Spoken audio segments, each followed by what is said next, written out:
Accepter la simplicité, ça ne veut pas dire être simpliste. Ça peut aussi simplement retourner à l'essentiel.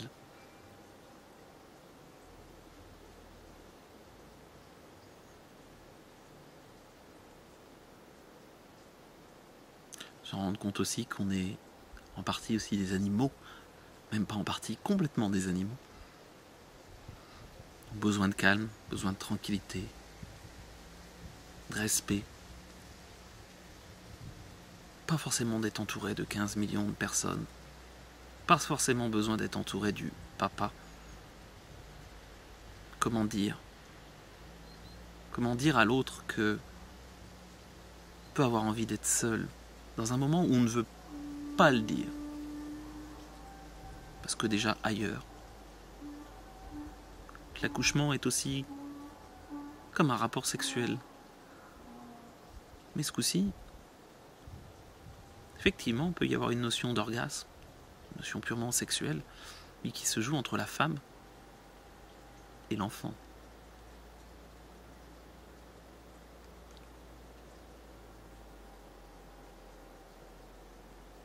Et en tant que père, on trouve sa place où? Peut-être simplement aménager cet espace de sécurité en étant à distance. Pas simple à vivre. Surtout dans une société où pendant longtemps on a rejeté le père, puis où maintenant on pose quasiment comme une obligation que le père soit là. Un bon père. Créer le contact immédiatement. Mais le premier contact, c'est avec sa mère. Tout de suite, garder le contact. Que cet enfant sorte, effectivement, soit tout de suite en contact avec sa mère. Tout de suite. Il garde le contact aussi par ce cordon qui est là. Et qui bat toujours. Laissez le temps.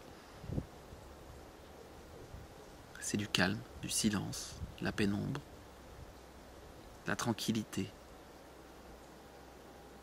Peut-être aussi à la moment de réfléchir à est-ce qu'elle arrive à être tranquille avec elle-même, dans le silence, dans le calme, dans la sérénité. Qu'est-ce qu'elle veut transmettre à cet enfant?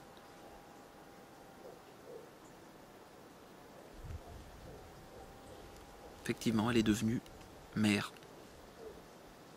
Passée de femme à mère. Et amener le respect de la mère. La terre-mère, oui, ça peut aussi être ça. L'amour pour la mère, pour la terre-mère. Que tout puisse se dérouler dans l'amour, en étant conscient que, justement, cet être qui arrive est déjà complet. Une totalité, une conscience complète. Comment l'accueillir avec ce traumatisme de changement d'état? Obligé d'inspirer, prendre une première inspire, d'être baigné dans un flux de sensations lumineuses, auditives, olfactives, tactiles. Comment essayer de créer une transition en douceur? Tout un programme.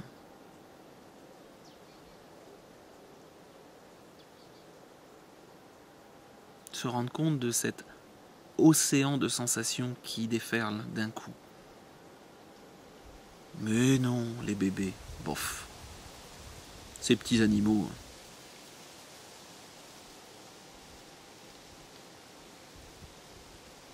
Ils semblent presque intelligents. C'est une belle parole que j'avais entendue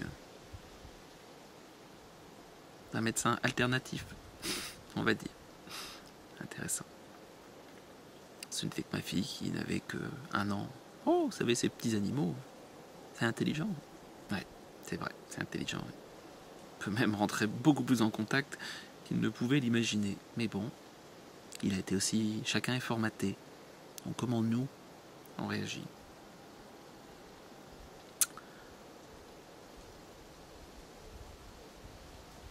Pas oublier après que l'enfant va passer à devenir autonome au niveau de sa respiration. Puis à un moment donné, fini d'être nourri avec maman. Au niveau peur, angoisse, c'est quoi qui apparaît? J'ai faim, je vis.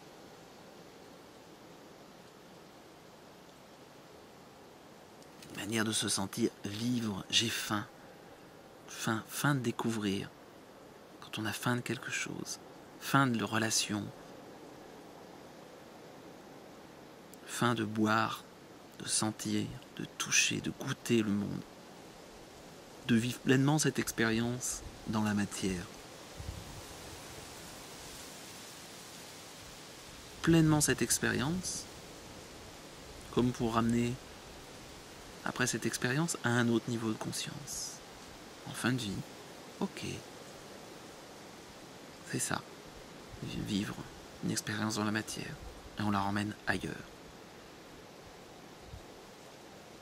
Si on commençait par essayer de soigner nos propres blessures, nos propres traumatismes liés à la naissance, comment on a été touché, comment on respire, comment on a pris cette première inspire, comment on a pu être frappé à un moment donné. Et oui, on a une claque au bébé qui ne pleurait pas pour montrer qu'ils étaient bien vigoureux, parce qu'un bébé ça doit pleurer quand ça naît, ça doit crier. C'est bon pour lui. Ah bon? Bon, on commence à en revenir un petit peu de ça. Mais c'est encore un bébé qui ne pleurerait pas, ou très peu. Pas beaucoup de cris. Juste dans la sensation. Ça existe, oui. Ça existe. Est-ce qu'on est prêt à le vivre? Pour son enfant. Et à un moment donné, est-ce qu'on est prêt à aller guérir nos blessures? Accepter d'avoir ce toucher délicat envers nous-mêmes. Accepter de redécouvrir le monde, de ressentir ce souffle, de prendre du temps dans le silence, dans le calme, à juste découvrir une sensation après l'autre.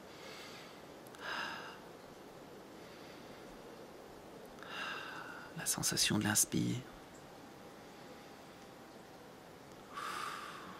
de l'expire, puis doucement d'accepter de se toucher, découvrir le monde, d'accepter de goûter le monde. Notre rapport à la nourriture. Tiens, c'est quoi ce rapport à la nourriture? Et oui, accepter que ça passe par la bouche, qu'on puisse prendre du plaisir aussi à ça. Accepter de redécouvrir tout son corps.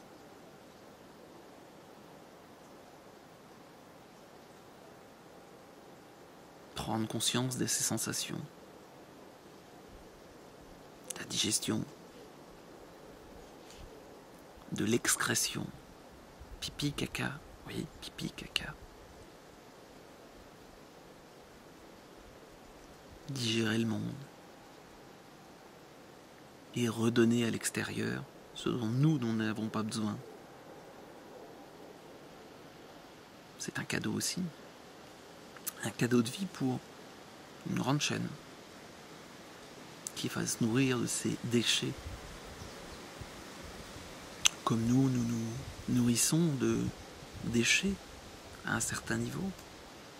Un des plus gros déchets d'ailleurs qui était un poison il y a bien longtemps, quand les océans ont été surchargés de vie. Ces océans ont dégagé un poison violent qui brûlait tout. Ce poison, ça s'appelait, et ça s'appelle toujours, l'oxygène. Comment un déchet qui a quasiment rayé de la carte tout un tas de formes de vie nous permet là, maintenant, de vivre.